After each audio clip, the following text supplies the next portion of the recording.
location. With ATL, you can never be out of style. ATL, bringing fabric to life.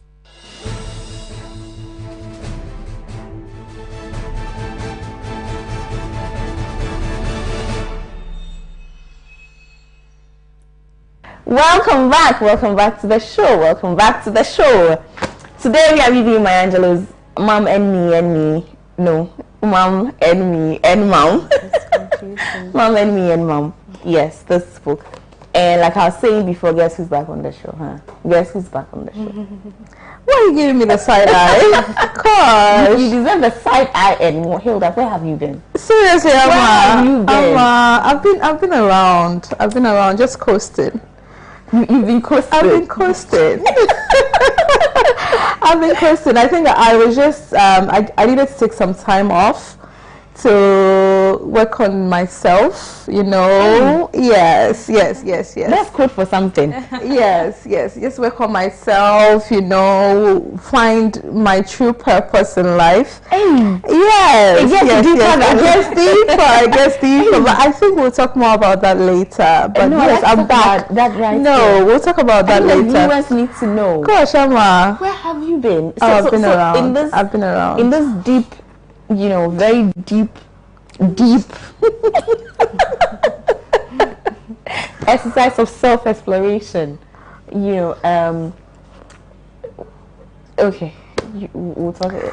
Let's just say that, you know, my coming back coinciding with the book that we are discussing has a lot, you know, in common.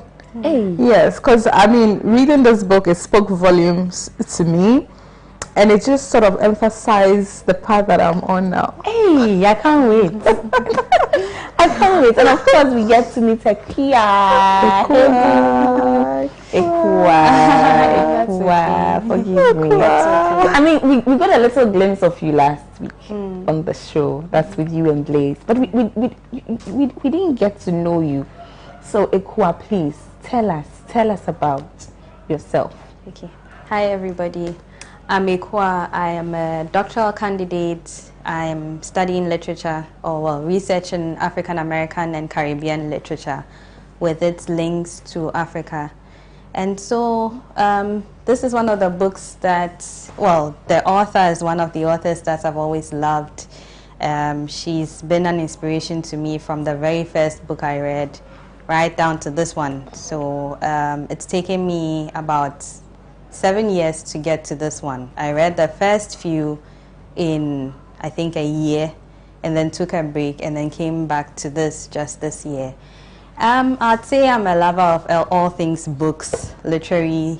I run a number of book clubs, women's book clubs, and I have an online bookshop. What's the name of your online bookshop?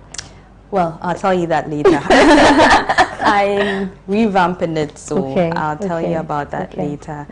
But I am passionate about all things books. I lost my train of thought for a minute. Sorry. And yes. I used to teach. I also love to teach. I used to teach English and American literature. So, yes, that's me. I'm Ekua. And we are happy to have you here. We are happy to have you here. Yeah, thank you for absolutely. Yeah, she came with all the books. And I was saying that Petra will fall in love with Ekua because Ekua is a hardcover. Right? And it's not like me that I can switch, you know. Yeah, so I've recently started listening to audiobooks, so I think the changes are coming little by little. But I tend to fall asleep listening to the audiobooks. No, you listen to them while you're driving. Oh, so you know the long commutes and the traffic and all that. So that's a good idea. I've gone through like 6 books in the last couple of months. Okay. Oh, I love it already. Yeah, because that. I mean, the morning commutes, like even the evening when you close, you know, with all the noise on the radio in the morning, sometimes it'll be. I'm loving the idea. Loving the idea. It's quite great to have you here. It's great to have you here. Welcome to our family. And pleasure. So that you're staying.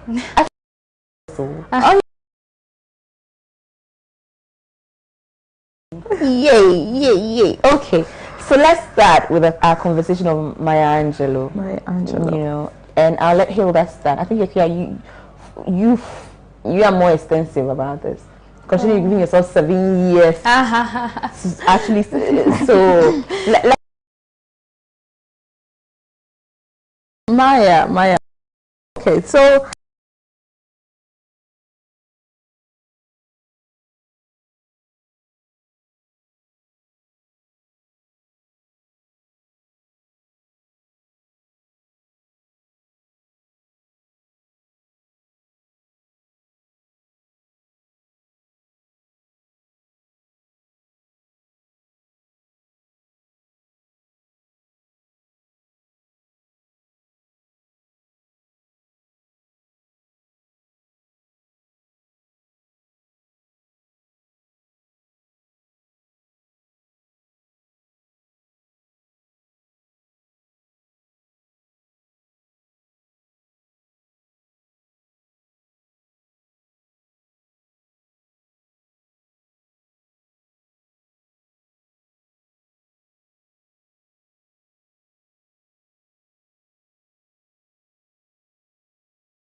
and I knew Cecily was dead, so I'm like, okay, but she was so young in that movie, so I just had to do that research again, and I realized, oh, she died a long time ago, actually, in 2014. Yes, but her work is amazing, and I'm glad that I get to review it this evening with you ladies. Yeah. okay, cool. Yes, so as I said, I've been in the literary field for years now, and when I was in my 3rd year, I chanced upon a lecturer who taught American literature, and before that, a lot of my literary background had been English, British literature because of our colonial past, and then Ghanaian literature because we are Ghanaians, and then maybe a bit of Nigerian literature as well. And so for the first time, she opened up a different perspective to me. She didn't introduce me to Maya Angelou, she introduced us to Toni Morrison. Oh, Toni Morrison. Yeah. Kate Chopin, who is not African American. She also introduced us to, oh, my favorite author, why do I forget? Zora Neale Hurston. So it was a whole different world. And then it got me thinking that with American literature, there's so many different ethnicities. There's Asian Americans, African Americans, immigrant Americans from different places. And so with just go into American literature, there's so much that you get to be exposed to. And so even though we didn't read about Maya Angelou, I then decided to push further, do some more reading into African American literature. And if you like this book, then you will love I Know Why the Caged Bird Sings. This book, because it focuses on her mother, is snippets of her life. But I Know Why the Caged Bird Sings is actually the one, just the green one out there, yes. So this is from her childhood, and I don't know if it's because it's her first autobiography, but I feel like it's phenomenal. It's this woman who seemed very ordinary, and then suddenly became, I mean, she was an ordinary girl growing up in the South of the US as a black little poor girl with her grandmother, and how she went through these challenges with no mother. Her mother wasn't around, her father wasn't around. It was just her and her older brother. And as you go through the books, you see her growth, and you understand why it was important for her to document her life. And it kind of gives me inspiration that this ordinary little girl became this extraordinary woman that as Hilda says, everybody knows about, but doesn't really know her past. story, Well, if you haven't really had that information, you don't know how she started out. So yeah, that's Wow. it. Yeah. Wow. Say wow. Wow. Yeah. But you know, Alma, before you come in, so with my little research, okay, I haven't read these other books by Maya Angelou, but the fact that you know how you know relationship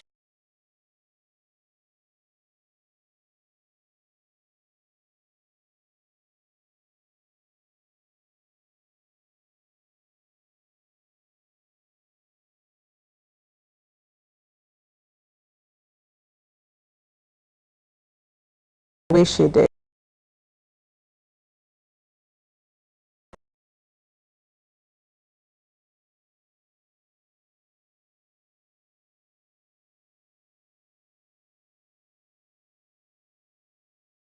Would have popped up one way or the other or something, but this one sort of really spoke about her relationship with her mom and her grandmom, and I think it's so awesome, and we'll get into it. Right. Yeah. Right. Okay. So I mean, we are having a two-part conversation about this book. So more house cleaning before we get into the main.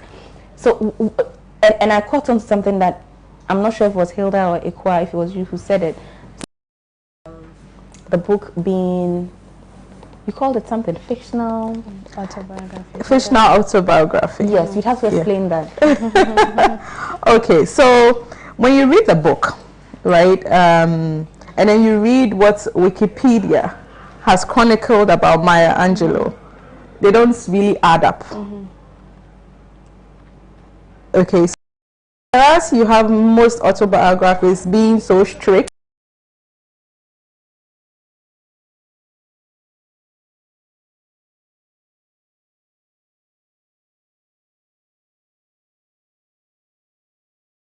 fictionalized. Yeah. English, madam, please, if I am not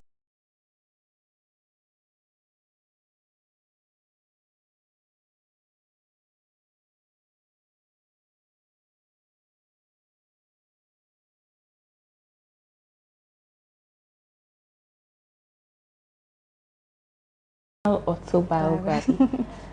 Are we allowed to do that? Yes. Let's talk about that. I Yes. mean, again, our teacher is here. Let her teach us Yes, something. teach us Are we away. allowed to do that? Because I thought that an autobiography is an autobiography, and a fiction is a fiction. Are we allowed to blend the Yes, two? I think so. I think that as long as the person stays true to certain historical facts, that there's nothing wrong with making it appealing to the audience. So I think what Maya tries to do is, she's writing, we have to also look at the context surrounding her writing. She's one of the first few African-American women to write her story. So she's not going to put out a story that's not appealing to her audience. It has to have aspects that make you go like, wow, aspects that make you doubt, happen, aspects that make you want to cry, so that you go through all the emotions of reading something like that. And so I feel like for the purpose for writing, fictionalize certain things. Personally, when I came back to Mom and Me, like I said, there was a separation between me reading the first set and then the places I was like, Maya, are you sure that really happened? I mean, the driving, having never driven before, and then driving from Mexico back to the US, I'm like, okay. like say yes. But it makes you want to read more. Like, Yeah. oh, it's this little girl who does these Amazing phenomenal stuff. things. I mean, she leaves her father's house, goes to hang out with or stays with these kids. Why didn't she go back to her mother? Why didn't she go back to her grandmother? So she takes you through all these emotions, and I feel like it's necessary for the kind of purpose that she had as a writer at that point. And I feel like as long as you stay true to certain facts, that you're allowed to play around a bit. It's your story. You tell it how you want. How you want. Okay. So if it's not an autobiography and you are just writing a story, for instance, could you take facts and mix with fiction, and would that be fictional realism? You know, is that a genre? So it's one of the things that has come up in one of my book club discussions, that do you have to stay true to facts? I think it depends on what term or label you give to your work. Like if you call it historical fiction, for instance, then it has to have some aspects of factuality in it. But I mean, let's say you're setting a story in the Biafran War, like we saw last week. Right. The facts of the war should be stayed true to. Right. But the characters, were there really characters like that in existence? No. But you modify, it's like you're trying to tell, it's not a history textbook. It's a novel or a story. So how do you make it appeal to... If we want a history textbook, we'll go for a history textbook. But there are people like myself who prefer to read it in a fictionalized form. In as much as we are learning the historical facts, we are enjoying the story that comes with it. So, absolutely. Yeah. Absolutely. Okay. Okay, great stuff. So actually, no, so talk us through the titles, then we'll come back to... I don't remember. Mom and Me. You do? But you have an interesting collection here. Yeah. You know. Well, I do remember one in which so the first one I've talked about, I think All of God's Children Need Traveling Shoes has to do with some of her, the last one there. No, I mean her titles are. Titles, like, titles. Yeah, they're good. I know why the cage bears sing. You know, she doesn't do the traditional, No. you know. No. And then this one is what? A song, flung up to heaven. The heart of a woman. Gather together in my name. And then this one is what? All God's Children Need Traveling Shoes. Amazing. And this is what? Mom, Me, and Mom. Yes, please. Mom and Me. I think I've heard Ikwa refer to it as Mom and Me. Just that. I don't even remember. You don't add the last one. You don't remember the last one. Okay. So let's give a summary of this book. Ikwa, please go ahead. Okay. So basically, it's just a culmination of some of the things that you come across in the other books, but she focuses this time around on her mother's role in her life with even these events. So she shortens a whole lot of things, but basically she talks about her childhood when her mother gave her up, or her parents gave her up to her grandmother. That's her mother's mother-in-law, basically her father's mother. And she was 3 at the time. Her older brother was 5. And her mother disappeared from their lives until I think Maya was like 9, when they visited her mother briefly, and she got sexually abused at that point. So she went back to her grandmother, or they both went back to their grandmother.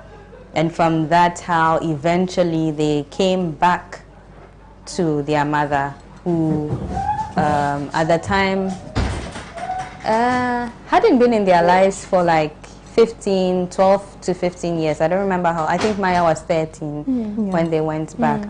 So it's like you abandoned me and then I'm back in your life, or you're back in my life, and how does the relationship develop from that abandonment to a point of trust, I think, and what effects do the abandonment have on the 2 children? It would have been interesting to hear Bailey's story. Right. And Bailey's her brother. Yes.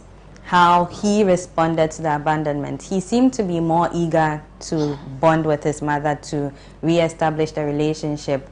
But at the same time, I feel like there are things that he wasn't able to come to terms with, and which had an effect on his life later.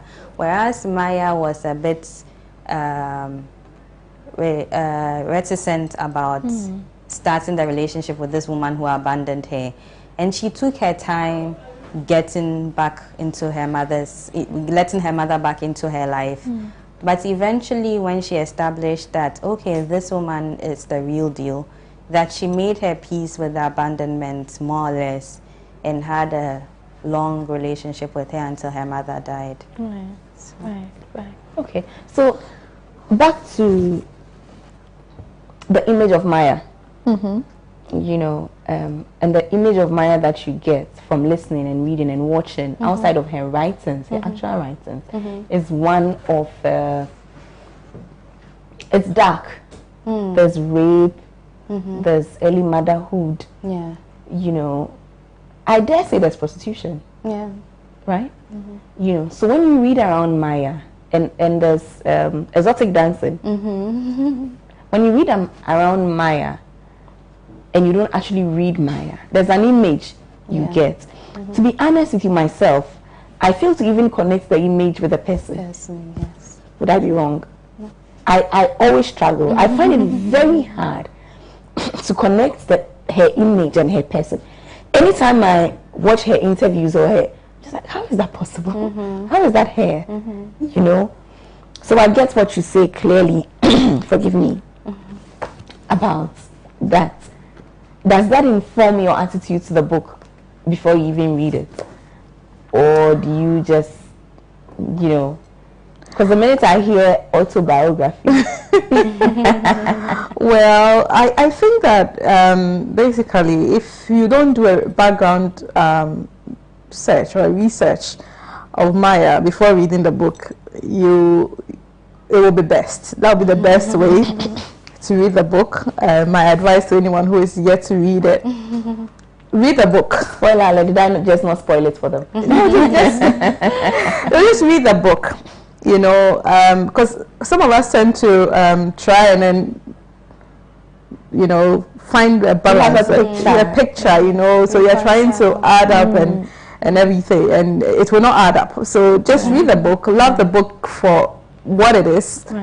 The beautiful work of art that she's done, and then you can decide to. I mean, she's dead. She had a legacy, and her legacy is more than whatever it is that she's gone through. So I think, But I feel like what she went through is sort of gives you hope for whoever. Like I said, she's a very ordinary person who goes through things that ordinary people go through, sexual abuse, early pregnancy, but she's able to rise out of all this and become an extraordinary person, which means there's hope for all of us to be able to rise out of whatever challenges that.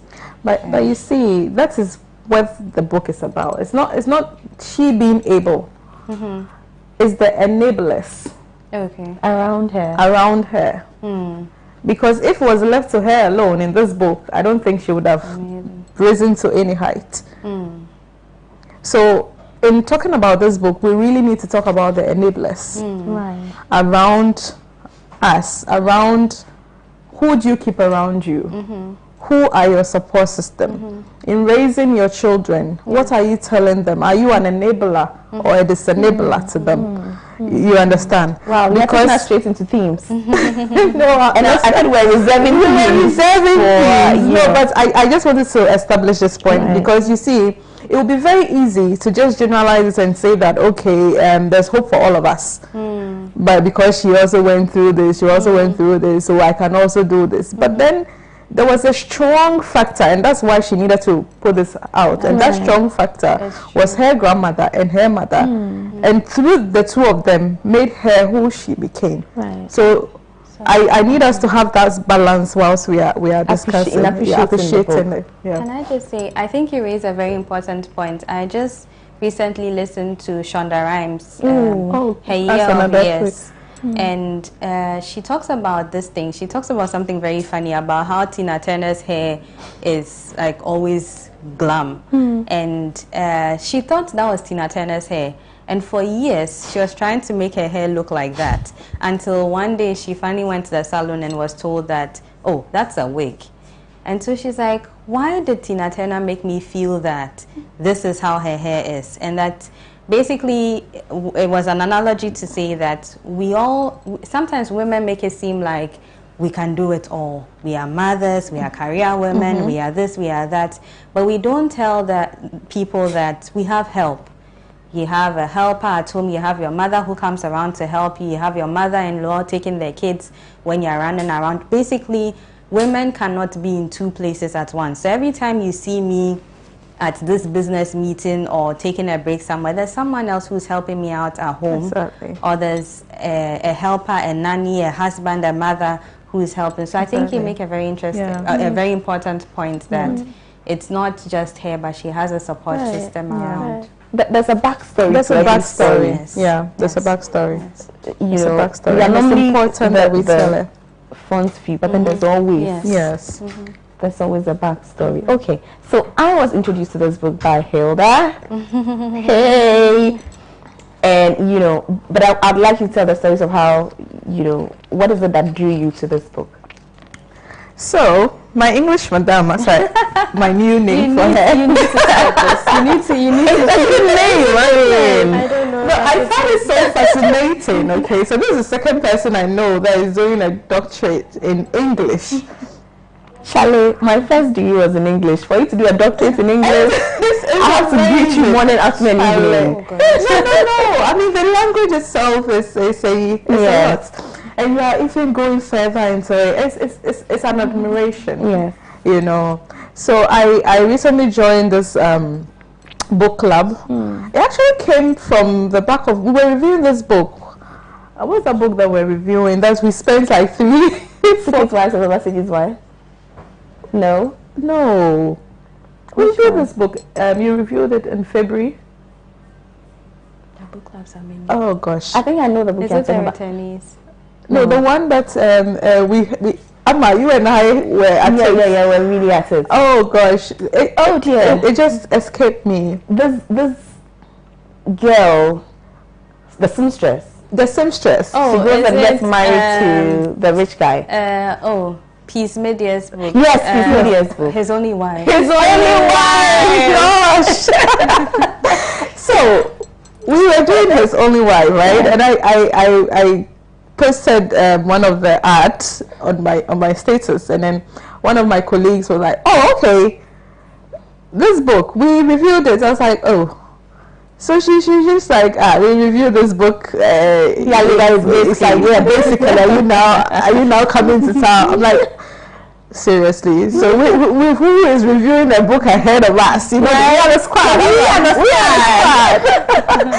So I said, okay, I'm interested because I needed to see what these ladies were about and all that. So that's when I got introduced to you have a very interesting name. The Eccentric and Sassy Moms. Oh, I love it. Yes, I love it. The Eccentric and Sassy Moms book club. So Don't you guys invite me? You are welcome. Everybody is welcome. As long as you're a woman. yes. Well, let me check. Yeah. So I got there, and and I've not been a good club member. And she said, I wasn't going to say anything. I've not been a good because like I got in there, and I started from the beginning. Like I've had so much going on with my life. For some time now, you know, I needed to find a balance. So I just told her, Ekwa, you know, we are reviewing this other book on TV. So, and even TV, I've been absent for a while. So let's just say a long while. So I got into the group, and then they bring book after book after book, and then I'll just start, and then I'll just flip, and then I'll just leave because it wasn't. Yeah. You know, it wasn't giving me that. It gets a lot sometimes. You know, it wasn't. So just this one day, this book comes up, and then this wonderful lady reminds us that we have a discussion coming because it's on Sunday. We have a discussion coming on. Everybody should. She kept reminding. I'm like, what is this? I'm sure it will be like one of those other ones that I wasn't really getting. And actually, confessions, I was about to exit the group. Oh. So I'm like, okay, so let me just do this last book and then see, you know. And there was it. You know, somebody going through so much, you know, the turbulence. And I fell in love with it. I spent just 2 hours reading this book, Amma. Wow. Me, 2 hours. Wow. And the moment I finished, I'm like, no, we have to discuss it. And I just forwarded it to her. Wow. 2 hours. Wow. That's how deep that book was. I'm eager to listen to you. I need your perspectives. I'm eager. So she comes back and was like, I thought you could have said more about this book, because I remember when she announced on the page, I was like, bring it on, and then I was quiet. I didn't do. She was going to say everything here.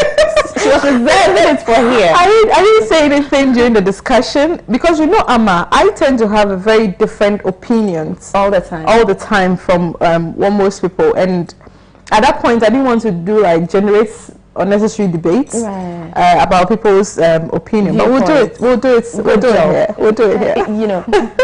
So how are you introduced to this book? Oh, so like I said in the beginning, because of my love for African American literature, and Maya is one of the names, the giants of, so I just picked up the first one and decided that this is too good, and so read everything within a year.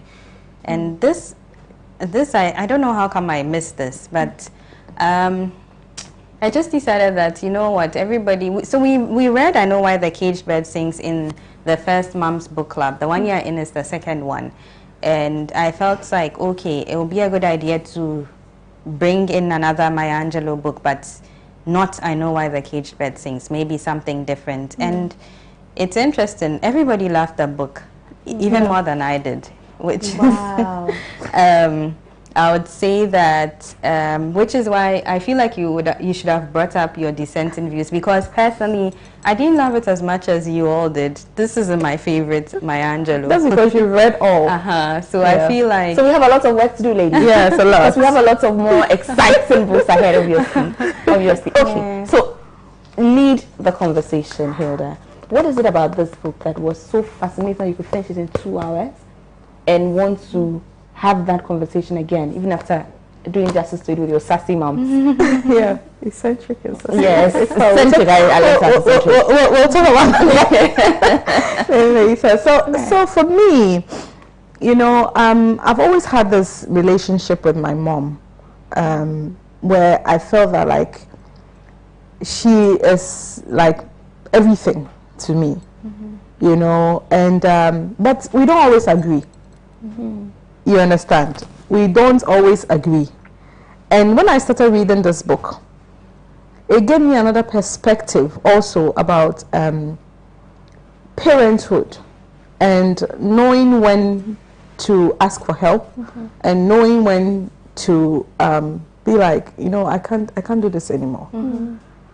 You understand? And for me, that was a great light shed, because sometimes I feel that as moms, we are put in a situation where we feel we have to do everything. You mother the children, you have to make sure that you are sane, to be able to do everything. And then you're supposed to also have a career, It's not a must. It's not a box that you are taking. But it's like we put that pressure on ourselves. And do we? Oh, yes. Society not put that on us? Well, I don't want to go into the society bit yet, but I feel that sometimes we, as women, put a lot of pressure on ourselves because of the societal expectations. You're supposed to be a good mom, you're supposed to be a good wife, you're supposed to be a great worker, you're supposed to do this, you're supposed to do this, you're supposed to do this. So you are there and you're like, can I do it all? But this book tells me that it's okay to sometimes know that at this point in my life, I can't do it by myself. I need to get somebody to help me to do this. And that is what Maya was telling us. Maya's mom, Vivian Baxter, at that time realized at a point in time that, you know what, I'm not in the correct frame of mind to raise children. So we can judge her in any way that we want, but she said, I am not, at this particular point in my life, in the correct frame of my mind, socially, physically, mentally, to raise children. Because she tells the story of how she hit Maya because she was angry or something. And I find that, like, sometimes I'm not in the correct frame of mind, and I will take it out of my children. They are innocent. But what if I now know that when I'm not in the correct frame of mind, I can ask someone and say, oh, mom, can you come and take care of my children whilst I go out somewhere, just clear my head, or just even lock myself in a room and then just take a minute, because it can be overwhelming. It is overwhelming. It can be overwhelming because you're trying so much, to do the best for the people that you are bringing up. But sometimes you also need to take care of your health first before you can also give off your best to the ones that you are bringing up. And for me, when I was reading this book, I mean, I shed so many tears. Wow. Yes, you know, I'm a teary person. I tear very easily. So Vivian being able to do that, then when she was ready, she says, now I want my children back, and it should be allowed. Yeah. You get it? Then, but you have situations where maybe somebody gives their children away, and the person is branded as, oh, you're a bad person, you are this, you are this. But Hilda, hold on. Let's talk about this for a minute. Yeah. And I'd like to read something. You know, I like to read something, just a little something here that I took note of when I was reading the book. Here, it says, I came along 2 years later. My parents soon proved to each other that they couldn't stay together. They were matches and gasoline. They even argued about how they were to break up. Neither wanted the responsibility of taking care of 2 toddlers. They separated and sent me and Bailey to my father's mother in Arkansas. Now, she talks about never getting kissed in all her 13 years of life until the day that she met her mother again.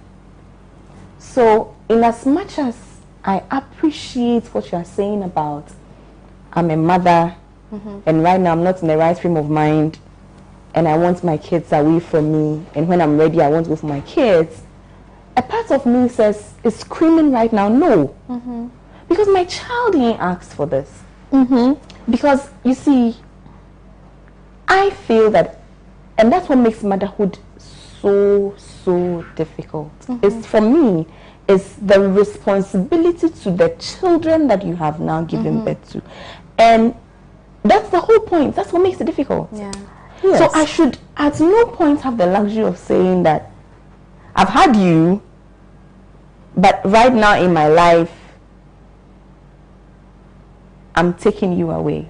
Mind you, she got raped in that time. Amma, That she was that's away why I'm from her saying mother. that. I'm not saying that all hail Vivian Basta for sending her children away. That's one of the parts of it, because mostly we'll just say, okay, your child was raped. This happened to her. If she was here, this wouldn't have happened. But that decision that she took, in a way, helped Maya to become who she is, that we all admired. Listen, Cringe. You know, much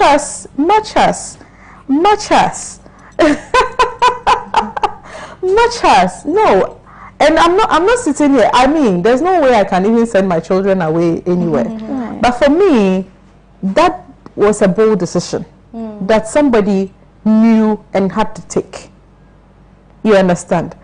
First of all, the whole marriage thing between and Bailey Maya's dad. Bailey Senior. Bailey Senior. You know, that whole situation, if you even look at the background of Vivian, where she's coming from, the family that she's coming from, you see, that marriage was made in hell already. you understand? But for somebody to realize at that point, and for me, what was most important was that when she realized it, she didn't say, okay, my family, my side of the family is better than your side of the family because you have treated me wrong, so my children should go and live with my side of the family. Who did Maya and Bailey go and live with? Their paternal, right? What's it called? Grandmother. So I felt that it was a well thought through. Was it? I felt that it was a well thought through thing, that okay, I am giving the responsibility to somebody that I believe can take better care of my children than I could at this point. So And I'm sorry that I'm doing this, but I completely disagree. I don't think that there's anybody alive that can take better care of my children. Can I come in? Please come in. I think that perhaps Vivian's decision was a bit extreme. And so to send your kids away for 10 years, it's a bit extreme. But I think what Hilda is basically saying is that sometimes we need the kids away for maybe a week, maybe a vacation, 2 months for the long vacation. Let's even say a year. I mean, for the sake of arguments, just so we make Hilda understand that we understand her. It's not, I mean, we don't need to send them away because like you're saying, and I agree with you that as long as you are physically and mentally in the right place to take care of your children, that it's your responsibility to take care of your children. But in as much as it's your responsibility, that sometimes, and because motherhood is difficult, it is. And so if you have a mother, the children's grandmother or a sister who can take them for a vacation or something, by all means, let them go. Because sometimes we also feel like we should always be the ones taking care of our children. Exactly, the mom guilt thing. And may I just chip this in? I feel like we should also normalize mothers and therapy. I think that we go through a lot, and that we don't talk enough about the importance of therapy, that sometimes you're going through a lot with your job, with family, with children and all that, marriage and all that. And sometimes we just need to talk to someone. And I feel like talking to a therapist and talking through whatever issues that you find difficult to resolve can have an immense, because if you are well mentally, it's like Hilda was saying, sometimes you just snap at your children because you are so upset about something that has nothing to do with your children. And when you realize that things are coming to a head, you should have an outlet, because if you don't have the right outlet, you take it out on the people closest to you, your husband, your children, and that's not healthy. So I feel like asking for help comes in so many different forms. It comes in asking for help, and nanny. There are families where the husband says no house help, and I can't speak to whatever situation that is, but I feel like we should, if somebody needs help in whatever form, whether it's a nanny, a live-in, a live-out, a mother, a sister, somewhere to take their children to or something, we should help. Like Hilda said, there should be a support system. Right. It takes a village. Exactly. It takes because when we were growing up, well, not me, but when a lot of us were growing up, there was a household. You come home from school, if your mother is not there, there's an aunt who's there, there's an older sister, there are people at home who all help to shape their child. And now we're in an environment where it's the mother and father going to work, coming home, and it's a bit difficult. So we should explore all the avenues of help that there are available to us as mothers, so that we keep our sanity. Right. I was going to say that there's a conversation I had very recently, I don't know if she might see it, with Petra, about the kind of help that we get. And I'm blessed in that my help is my mother, so and she's amazing. Exactly. And we're having a conversation about another situation about a mother too who had just gotten tired. Yeah. And that happens. Yeah. And she's old. Yeah. She's lived her life. She's had her kids. Yeah. She's done it. So she's allowed to be tired. Exactly. It's your headache. It's not her. Well, not headache, but you know what I mean. But it's not her place. So that's why I feel as though it's your responsibility. No, it is your responsibility, Amma. Nobody is taking it from you. But it is also your responsibility to ensure that you are raising the children up in the safest of environments. You can't say it's your responsibility. Like, I cringe when I find children by the streets with their parents sitting there and then they going to beg. I cringe. It is my responsibility to take care of you. So does it mean that I have to subject you to go and beg? Can I keep you off your responsibility? Can I keep you somewhere whilst I go and do that begging? No. you see, the thing is that there has to be a balance. You get me? We are not saying that, and I am, you know how I am with my children. You know, I can't leave my children with anyone except my mom. So I'm that type of I call myself an eagle. You know, and my children know, like when I do my eyes, like eagle eyes, you know what I mean? That is the kind of mother I am. But I am learning that, because even if they are with my mom, sometimes I even tend to call, you know, doing the extra checks. So my point is that you need to know that when you are stepping away, step away, both mentally, physically, emotionally. When you feel that you need that help, take that help and then do it.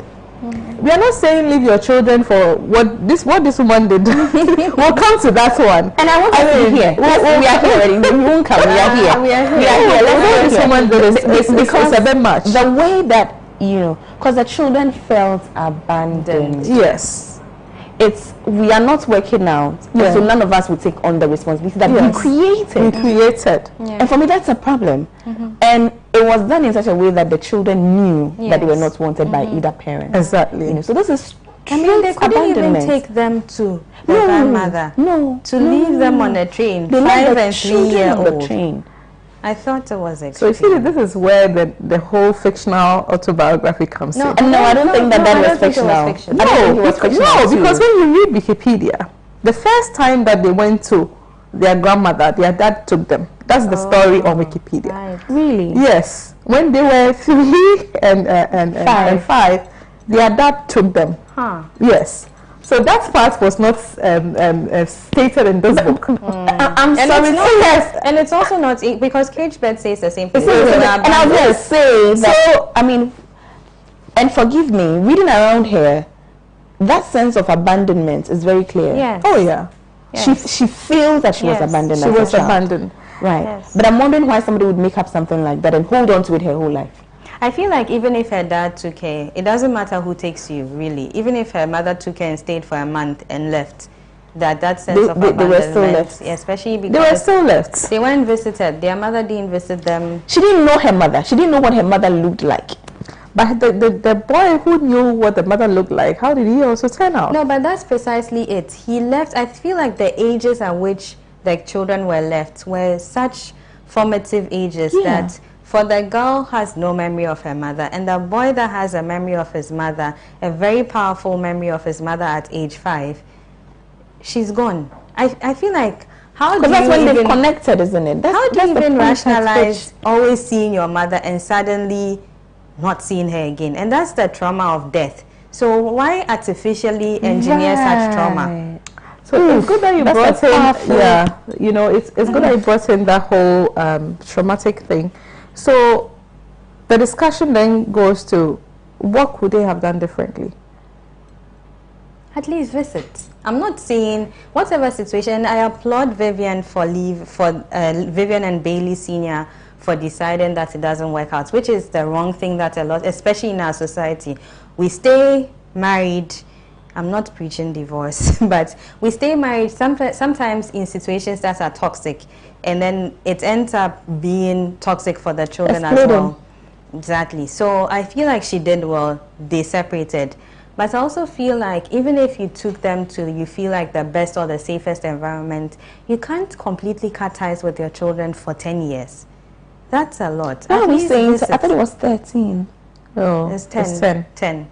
Because she was 3 and... Oh, yes. Thank you. That goes to show you how my math, how wonderful my math. You have a very wonderful, but it's not easy. Okay. Yeah, I feel like if she had at least visited, at least at some point explained, that I feel like as little, or my experience with my son is, a lot of the time we give children instructions, don't do this. Why don't do this? And I feel like that it took me a while to realize this, but then I decided that instead of just telling him not to do something, to actually explain to him, and I started this when he was 3 years old, to actually explain to him, we think that they don't get it, but they do.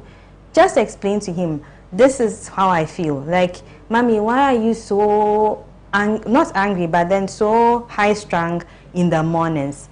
And he just asked me this 2 days ago, and I'm like, you need to get to school at a certain time. If I don't take you to school by 7:30, if you get there at 8, you will rush to put your school bag down, go to assembly without having time to calm down from the morning rush. If we get to school at 7:30, you put your bag down, you're able to talk to your friends, have chit chat with them, and just settle into the school day. And then he got it. The next day, he was trying to start his stuff. And I reminded him, you know why we need to get to school early. And he understood. And so I feel like a lot of the time, if we don't explain things, at least if Maya and her brother had the benefit of a mother who they would see occasionally, who would explain to them. Once a year. Even in an extreme... Yeah. I think it was a bit extreme. It was and I love the fact that you said we should explain, you know, situations to our children, because they understand at very young age, and 3 years is formative. Yeah. And I tend to do that quite often too, you know, explaining situations, because if your children see you sad or fallen, looking all, you know, even when you are giddy, you know, they want to know what's there. Yeah. And sometimes we tend to think that, oh, they will not understand, you know. But I realize that they understand more. Yeah. So in this circumstance, Amma, the two of them could have sat down with the children and told them in the simplest of terms what was going on, and made them understand that we are not abandoning you. We just want you to go and stay with grandma for a while. But what I find interesting in the book also is the fact that all the presents that their mom sent was destroyed by them, which I didn't get. I think it's a psychological reaction to, you know, so it's not as if the mother was also not making an effort. But presents are not presents. No, I'm coming. I'm coming. For all you know, we don't know what form the presents to, because it was destroyed. It was not even looked at. For all you know, maybe she was to them. No. I am just using my mind. I am just using my mind. What if she rose to them asking that, can I come and visit? Can you come and visit? Weak. I don't think that. I think if she had actually requested for a visit, it would have gone to the grandmother. Absolutely. And then the grandmother would have made whatever. Why do you need an appointing shop at your mother's door when your children are there? It's not the mother, it's the mother-in-law. Well, your children are there. But I don't think that the mother-in-law would have had a problem with her coming.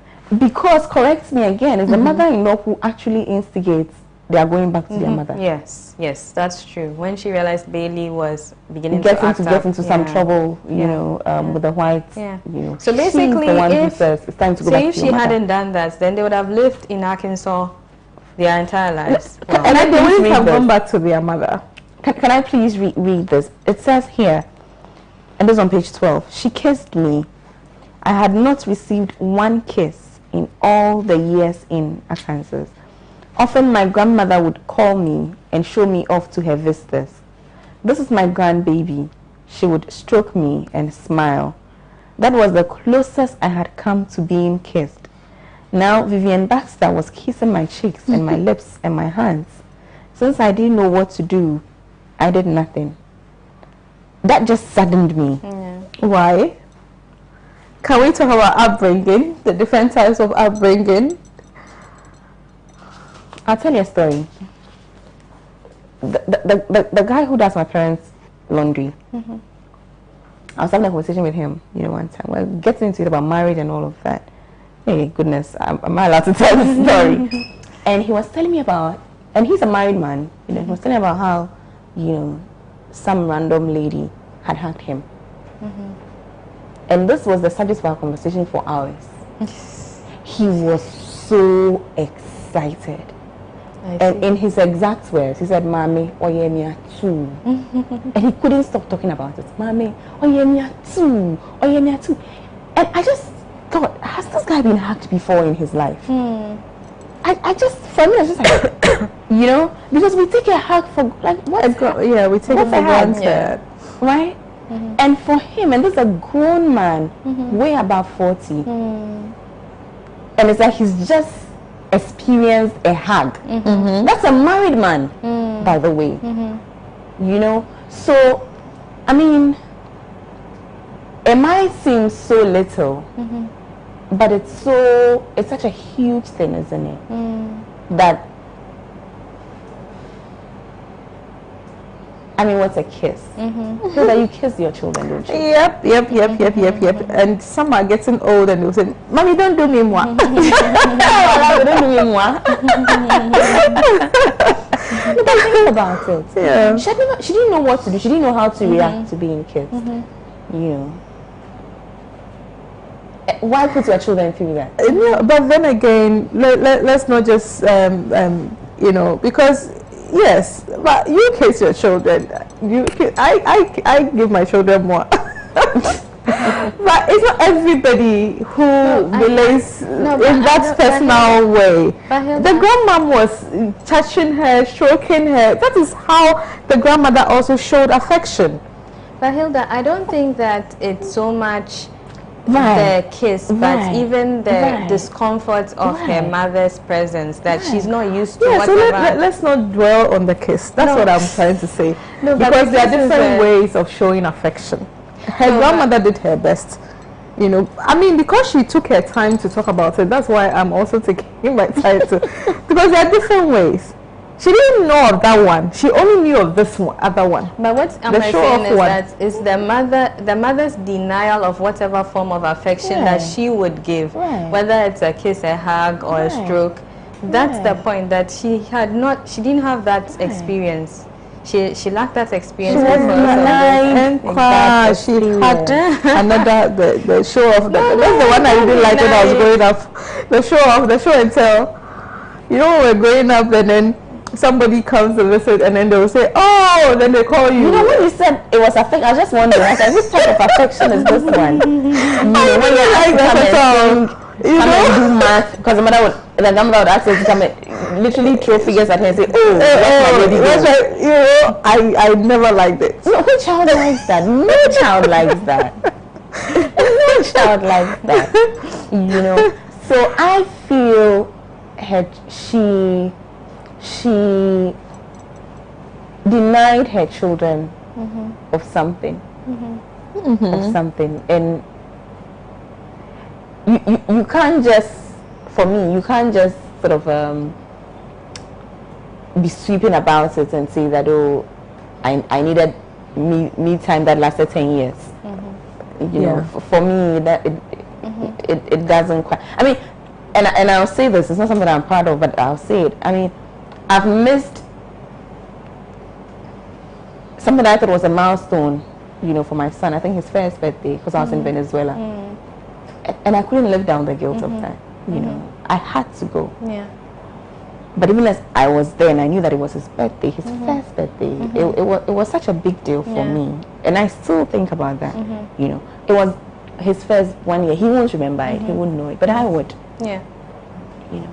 And I feel as though as mothers, we need to excuse some things and give ourselves some breaks. I appreciate that. I think that's what you're saying. I totally appreciate that. You can't be everywhere at the same. That gives too much stress that we don't need as mothers. There's already too much burden. I appreciate that. I truly do.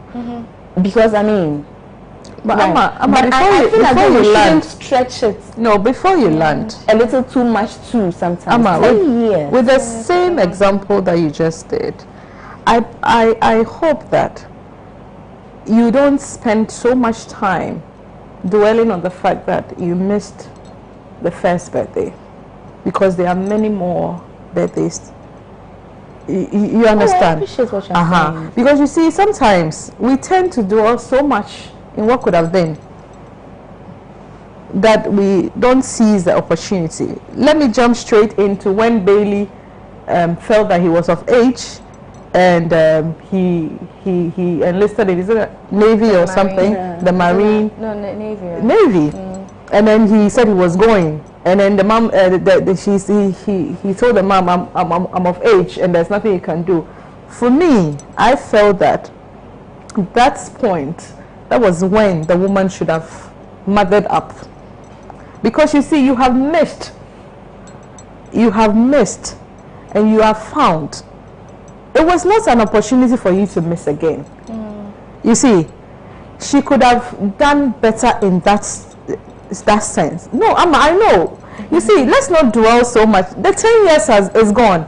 But nobody's advocating for that. But also because you of see, the missing the 10 years, she didn't have that leverage.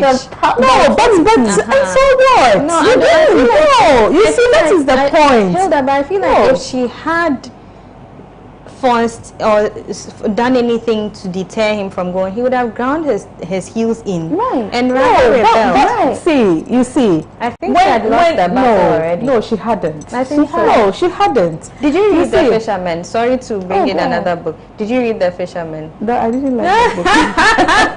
But you know, that mother, I feel like she could have mothered up when her first son was misbehaving. You know why I'm saying she could have mothered up?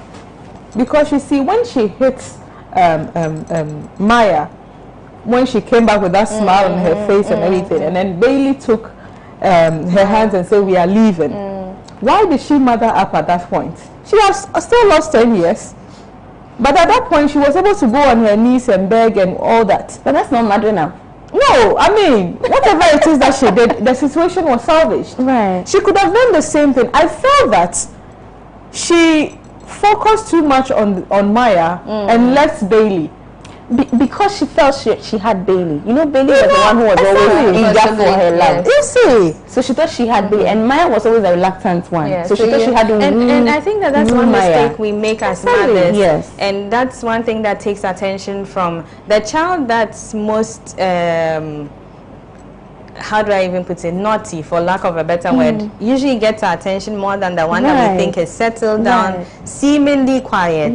And so we sort of tend to feel like, oh, that one is okay. She's okay. Let me and then focus on the other one. Exactly. And then at the end of the day, we don't know what's brewing in the quiet person's mind. You get it. But Amma, you just said something. So, I mean, when you were talking, if I can just come back to that, about motherhood and all that, I feel like, so my personal example with my mother is that she was always there. And I would say that she's, even as a grandmother, her whole life has been shaped or geared, her purpose basically ever since she had us was to be a mother. So she stopped working for us. She's the kind of mother that she had a good career and she stopped to take care of us. And you come home from school and she's there. She's there to do your homework. She's there to go to PTA meetings, to meet teachers, to help you, to be on the ground. And she's been like that with my children. And sometimes I feel like, so I'm looking at my mother and I'm looking at my life, and I feel like that's where you balance. Okay, so this is what my mother did for me. Am I able to do the same? And my mother is the person who told me when I come home from work, at that time my second was a baby, she told me, go into your room when you come back from work, take 30 minutes, relax, the baby is okay.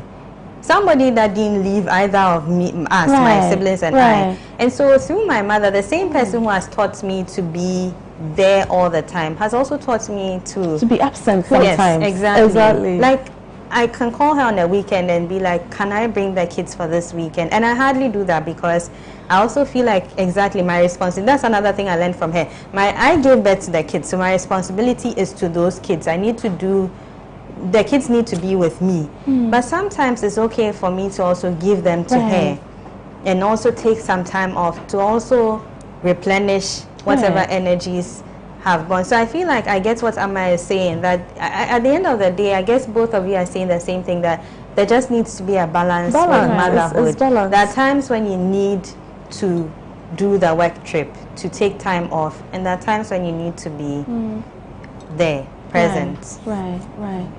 Oh, I was going to say something. Oh, there's this book that one of these short stories that which one? Oh goodness. And it was a story about a mother who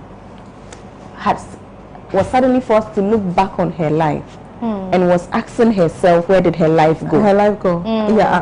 Forgotten about Right. You remember that? I remember well. The same conversation. Right. Yeah. You know, because it was so profound. It was such a profound book for us, because at the time we're all ladies on the show, all mothers, you know, having that conversation, and we all came to agreement that yes, be present for your children, but be present for yourself, too. As well. Don't ever get to a point where you're asking yourself, where did I go? Where did I disappear to? Exactly. And especially the fact that the children are also growing. Exactly. So nobody give you any extra favors for that. Exactly. So that for every opportunity that you have, be mother. For every opportunity as you are, be a woman. For every opportunity as you have, be a wife. But by all means, don't get missing in the mix. That's it. You know, don't get missing. And it's a beautiful thing. You understand? We don't want to. Please, we don't want to have mothers deciding that I'm taking a 10-year break. That's not what we are preaching. Absolutely not. Nobody is preaching that here. If you are watching us, we are not saying take a 10-year break. We are saying take mini break. Weekend, you know, because, and I'm it is needed. sorry. But by all means, be there for your children. Be in the correct frame of mind to raise them in a safe and conducive environment. Give them kisses. Give them kisses. Can I just say something? Virginia Woolf, she has this book, A Room of One's Own, and I feel like it's something important. Not a room, a literal room, a physical room, but sometimes to create something, a space for yourself that even if it's just 10 minutes at the end of the day, whether it's to watch TikTok or to listen to a radio program or something that is you, that you can go into, like a room you go into to pray, to meditate, to think. That's just you, so that you can replenish your energy. I was saying that I'm sorry to take us back because this thing about mothering up and why it's so important. I have you know, one of my mothers, my auntie, she's big on mothering up. You know, she literally thinks everything rests with her. Like she's the final, you know. So she'll be having a conversation about somebody and say, "And where was her mother when this was happening?" And she's like a grown woman or a grown man who has his own children. And she's like, "And where was the mother?" And so I realized that, you know, for some mothers, mothering up is such a huge, big thing. Like, I'm the beginning and the end of everything in this universe. But I feel as though it's a power that comes from a place, and that place would be a place of sacrifice, and a place of trust, and a place of love. You know, so I agree completely with Ekua that you can lose it, and it's not just with motherhood; it's with every relationship. If I haven't invested, how do I recoup? Because I asked this question in one of my notes, that what was the effect for Bailey? Bailey seemed okay, and this is something that came up in our book club discussions. Bailey seemed okay, but that trust, it's like he never felt that his mother would always be there. He never felt there was a loss, a gap, a hole, something that he lost his ground in. And so, which is what I guess Amma is coming from, that to artificially engineer such trauma in a child. I feel like if a child wakes up one day and doesn't see his mother for God knows how long, I feel like it's very traumatic, and it messes with your trust. You know, when my kids started school, the parents were taken through a seminar. The kids do this peekaboo, and the reason for peekaboo is when I disappear, I'll come back. Exactly, and the reason that the reason behind that is to let them know that if mommy goes, these are 2-year-olds, she'll come back. So me disappearing, it's a developmental issue. Actually, where children tend to think that if you are not physically present, you are not. This is why they get to be so clingy. So I feel like these things have so much of an effect that we sometimes don't think about. And so Bailey at age 40.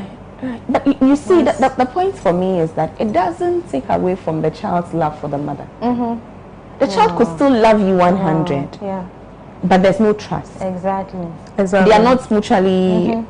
They don't, you know. The child could still love you, totally love you. You know, that's my mother. I love you. I adore you. All of that, but still not have any trust for you because you lost it. And I've experienced it from a distance. I've seen it.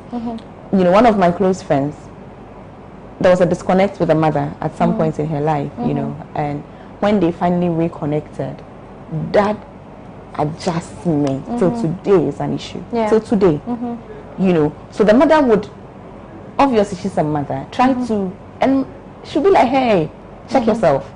You know, first of all, who are you? I feel Yes. And I see, and I'm talking her through that every chance I get. That, okay, so that happened. Can you please move on? It's like, no, it's everything. It's not something you move away from. It's everything. That's the whole point. Defines you. It's everything. You know. So I'm very conscious of that. Perhaps because of that.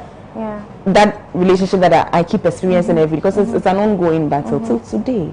But you see, Amma, she shouldn't always also dwell on it. My point is, something has happened. It has brought you to this. So are you going to live with that thing for the rest of it? What if you can't live past it? You spoke about therapy. Exactly, but people don't know about therapy. I was going to say that I think that the best thing for that would be to go through some therapy and to actually have a conversation with. Sometimes we feel like the person knows what they've done, but they don't realize how much of an effect it had on you. I left, yes, but how does my leaving actually affect you? And sometimes the therapist is able to actually pinpoint, like Maya suddenly getting with that guy and getting pregnant, you know, because she even misunderstood lesbian. Why doesn't she trust her mother enough to ask her what lesbianism is? You know, like, am I a lesbian? Like, that's a question you should be able to ask if you're not sure about. But what kind of relationship did she have with her mother that made her think that she was a lesbian, that she needed to try out whether or not she wasn't? I don't know. I think it's just about her looks, isn't it? Because she was very self-conscious about how her looks. I think that because she was so tall and maybe not as feminine as. Right. Should we take a break, ladies? Okay. Yes, let's take a quick break. Let's take a break. When we come back, I would like us to sort of conclude on our general feelings of the book, because next week we are getting to the themes and the characterization, right, ladies? Yes, ma'am. So we take a quick commercial break. We'll be right back.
Whatever the occasion, with ATL, you can never be out of style.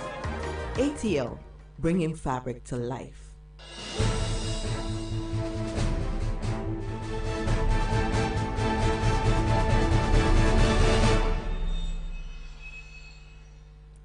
Welcome back to the show. We are reviewing Maya Angelou's Mom and Me and Mom.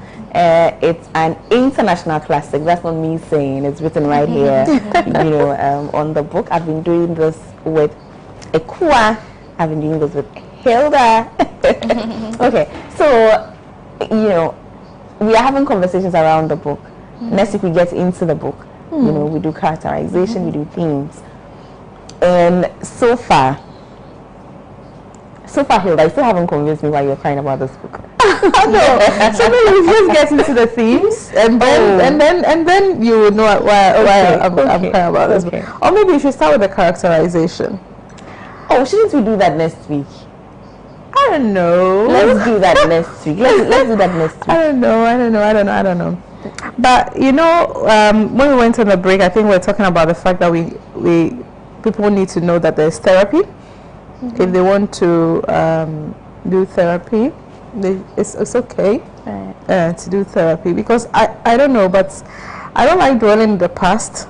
I feel that when you dwell in the past, you lose so much of yourself, you lose so much of the future, you lose so much of what you can achieve, because if Maya had dwelled so much and she didn't snap out of it, to realize that, okay, this person that I'm calling lady because she at a point she couldn't call her mom or mother. She didn't address her. She said, so the woman had to say, you have to address me at a point in time. So what do you want to call me? I said, I want to call you lady.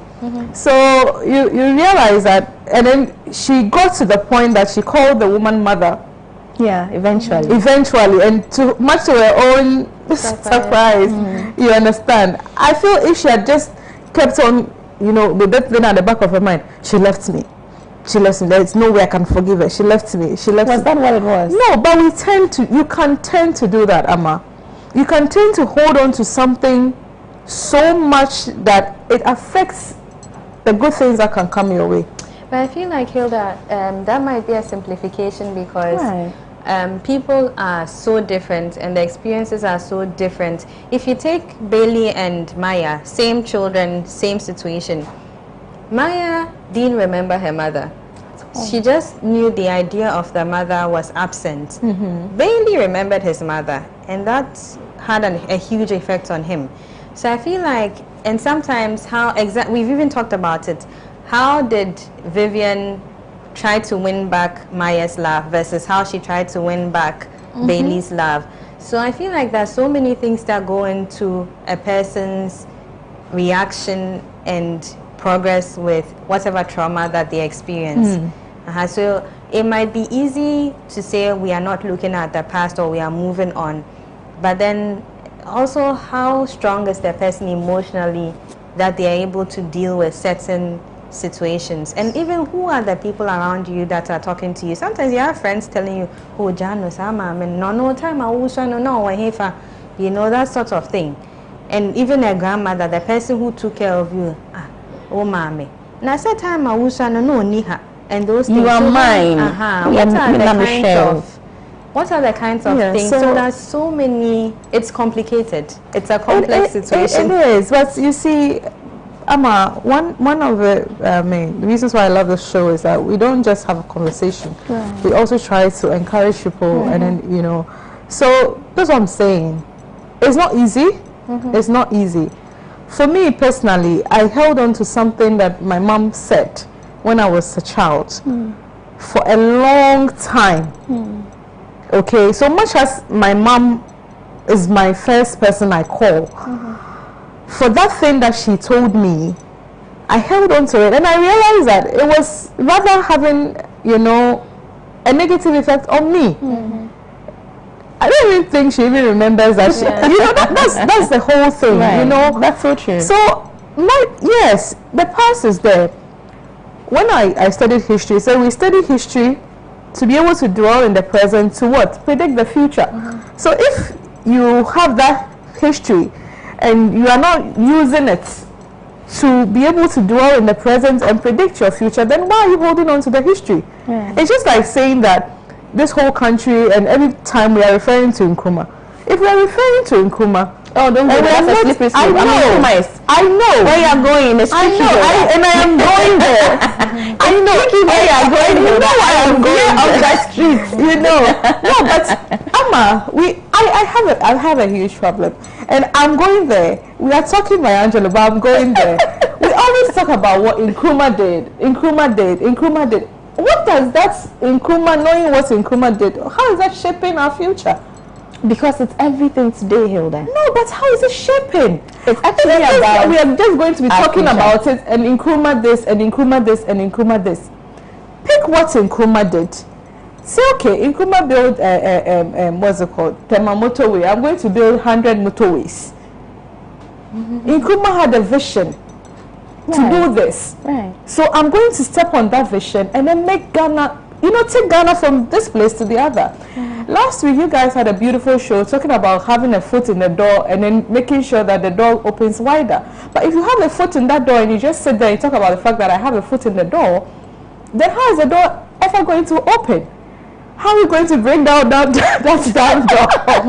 No. Seriously. I completely disagree. I know you disagree. I know you disagree, but Amma, we need to move on. Whatever it is that you have in the history, make sure that it shapes your current situation for the better, and even inform your future also. But if you're going to just hold on to it as history, as a trump card, I have done this before, so I can do it again. And you are just holding, I've done this before, so, I've done this before, this happened, so it can't happen. So, this happened, so it can't happen. Look at this photo that you are showing me of what is trending in our country currently. I mean, it's absurd. But that is the point, that we need to move on. You understand? The whole parliamentary system currently is tailored by our colonial masters. Why can't we have our own definition of what parliament is supposed to be? I am going there, Amma. I am going there. Sorry that I was not with you last week, but I am here this week and I am going there. You know, I know that this is going to be trending. I mean, these things are going to be trending for a while. But I have come to the realization that we tend to hold on to certain things, certain ideals, and we don't action it. We just hold on to it. Oh, okay, I'm a socialist. These are my socialist ideals. I refuse. I am to engage. Hilda on her own. I'm on my own. I refuse to engage. If you decide to shift posts and join her, welcome. But basically, my point is that, you know, whatever it is that is in the past, has been in the past, learn from it and move on. Don't keep it there. Say that this happened in the past, so that is it. That is what I'm going to dwell on. Think about you to yourself. For me, if Bailey, and back to the book, if Bailey, having had that whole courage and says that you can't tell me what to do, I would have felt very much in love with Bailey. When he took that decision, he had said that, okay, I'm going to be a better person than my mom was, or than my dad was.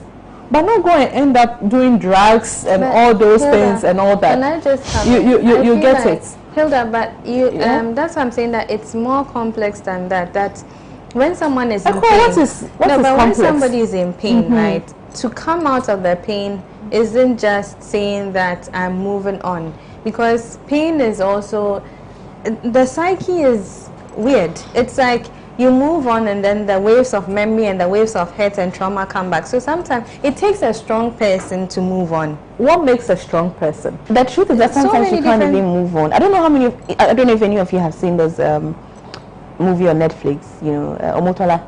Which one? She's very one of her very recent, no, actually no, it's just been recently put on Netflix. Okay. This, you know, movie about how she's raped as a little girl and how that shapes her whole life. So she goes on to become a very successful lawyer, championing you know, rape cases. She's the #1 go-to person for any form of abuse against girls, because she's winning every case. If you are, she thinks you are going to floor her in the courtroom, she will find you outside the courtroom. She would use orthodox or unorthodox means to get back at any rapist if she can. This whole time, she herself is dealing with sex addiction as a natural follow-on of her abuse. You know, and it brings up a very important issue about how sometimes you can't move away from the trauma. It becomes a part of who you are. Yeah. And that's a reality that sometimes we need to appreciate, you know, because until she's confronted with a little girl who is also promiscuous because she has also been raped earlier, that was when she's forced to face her demons and realize that, oh, actually, wait, this is what is happening to me. And she takes the child to a psychologist and she says, help her, help her deal with it. So sometimes you might want to move away from it. I mean, she's studied, she's become a lawyer, she's successful, she's all of that. But guess what? This little thing is dragging her back. Yeah. She's dealing with sex addiction. She can't free herself. She just sees a guy and she can't help herself. Yeah. You know, and which is why sometimes, I'm sorry that I'm deviating, some sorries are not enough for me. Yeah. Because for the person that you harmed, there's no going back. Exactly. You know, sorry to cut in, but this thing that you say, it's Yejide Kilanko. She has a book, Daughters Who Walk This Path. I think if you want us to do this, we should. Oh, we will do it. So in this book, there's a girl who's, and this is something that I think that parents should really be mindful of. male relatives that come to the house that are not brothers. I'm sorry to all males here, but sometimes we bring people into the house, helpers and things, that may end up abusing a little girl and threatening her with silence or whatever. And so this girl, her cousin, her mother's only sister's son, comes into the house because he's not doing well in school. So they feel like he will benefit from the girl's father's discipline. Comes into the house and starts abusing her constantly. And she almost didn't tell her mother. It just came out one day.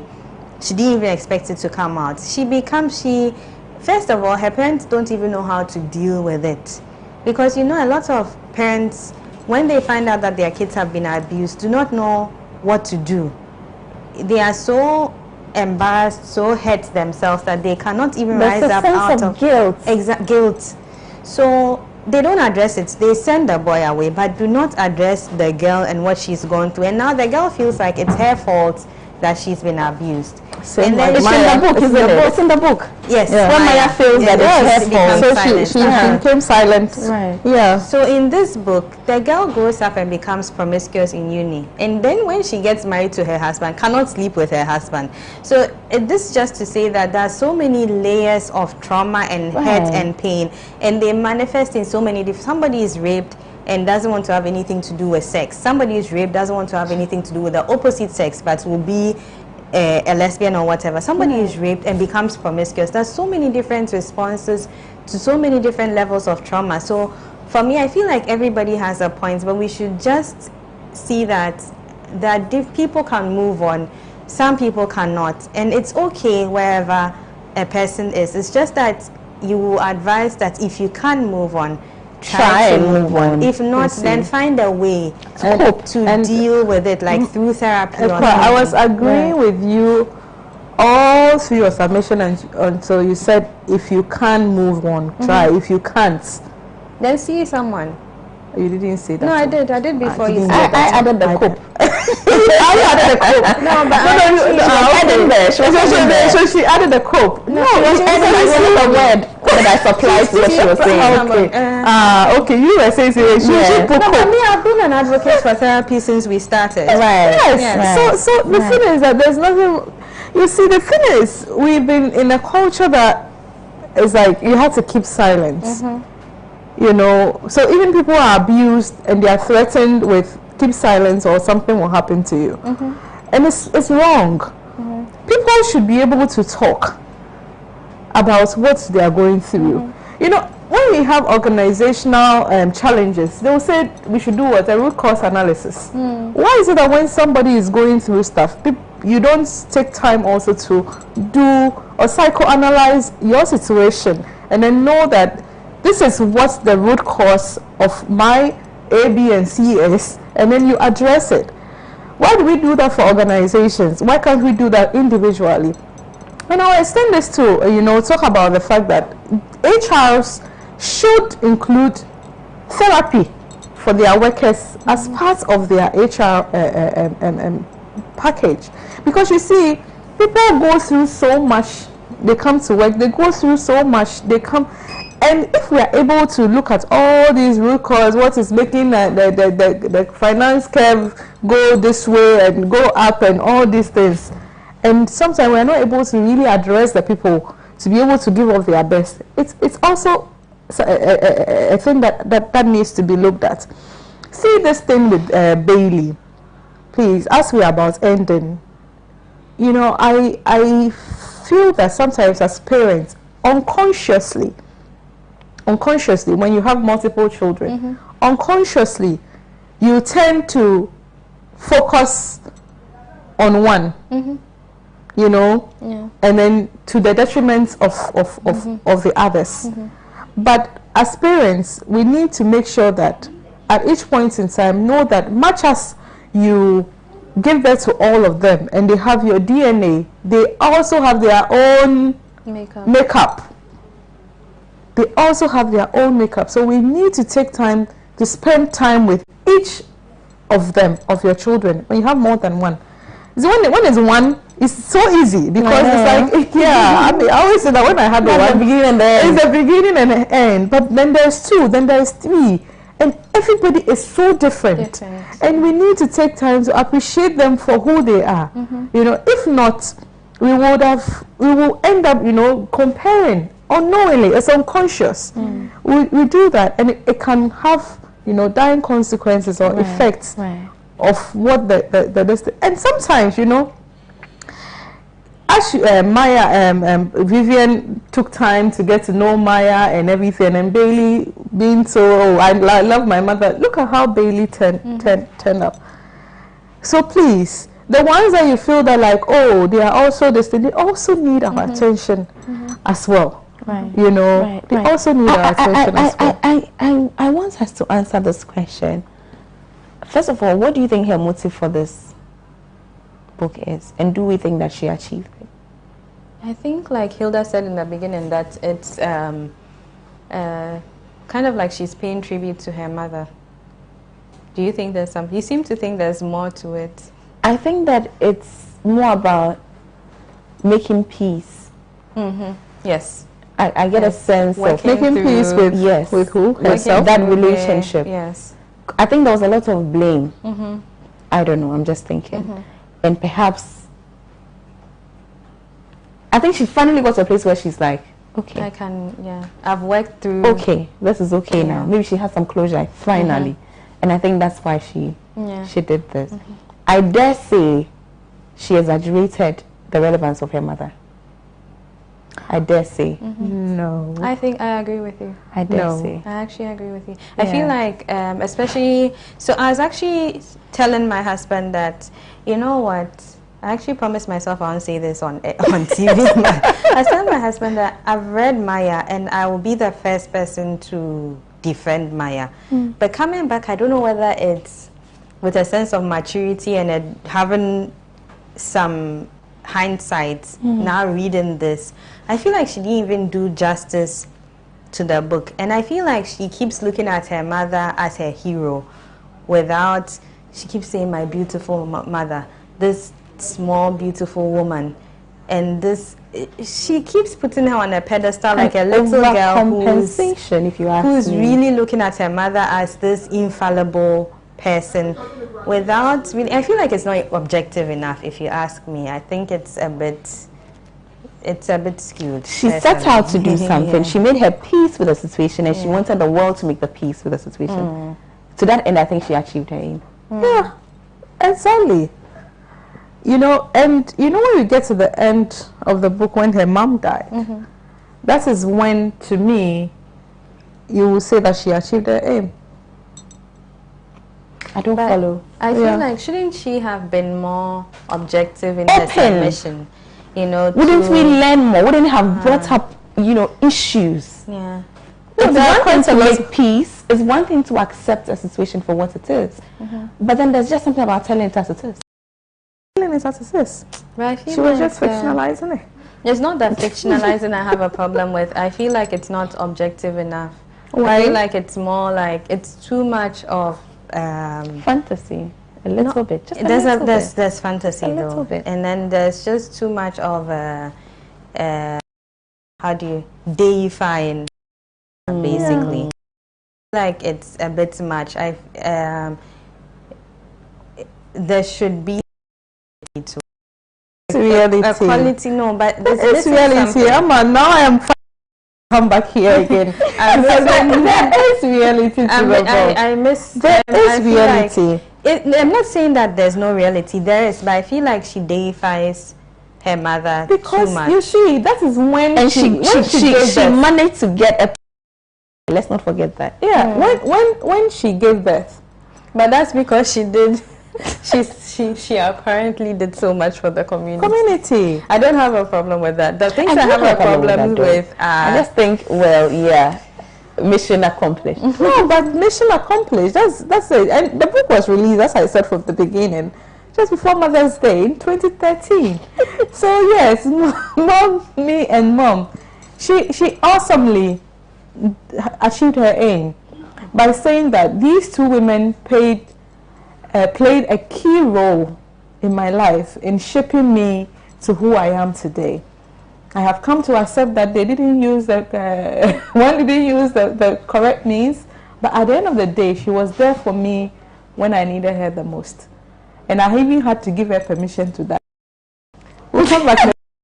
You should just say that. I give her permission to die. And I also feel like one thing that I feel is that her grandmother got lost in there. Yes. After the first No, the book was no, the book, I completely agree. The book part. So my question has been, I actually Googled it. Did she ever see her grandmother again? I get that it's about her mother. It's two parts. But I feel like the characters just... And her grandmother being in the Deserve beginning was better. I think that she deserves better. Look at this thing. Mom and me, one. Me and mom. Okay. Wow. I'm lost. I'm the English madam who's lost.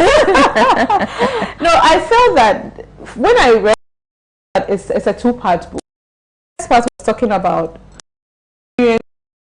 blah blah blah, that side. Then when it got to the point when her grandma, that statement that was made, you know, it was sort of transition us, the readers, to the second part, which was talking about, so we are going to bring grandmother again back into the mix. Yeah. Okay. But I feel like there could be more objectivity to the book. I felt she was very objective. Very So this means that next week we have a good time. We agree to disagree. Yes, we agree to agree. And it also sets a nice space for next week, where we get into the themes and the characters, you know, of the book. I've enjoyed you, lady. Thank you for having us. Thank you, Amma, as always. So next week we are concluding on Mom and Me and Mom. When you use the word concluding in the because anytime Amma uses next week we are concluding, it's like she just opens next week we are starting. So like she uses this we are continuing, we'll just continue and end. Ekua is just getting to know. Why are you tarnishing my image? I'm not tarnishing. Why are you tarnishing my image? Because I don't want us to spend a whole month discussing this book. No, we won't. We won't. I enjoyed you, I promise. Okay. I promise. Thank you, ladies, for coming. Thank you. Thank you for having us. Well, thank you for watching. You know, please do grab this book from Ikea's bookshop. Please do. Ikea, how do they get you? Wow, this is odd. I'll tell you next week. Okay, so actually we can write it. We can write it. Yeah, So please do purchase this book from Ikea. You know, Ekua, forgive me. Purchase the book from Ekua. Next week she's coming back. Next week Hilda is back. We will conclude on this book. And yeah, we have a new addition to the family that makes me excited. Hey! Do enjoy the rest of your evening. I'll see you tomorrow. Bye.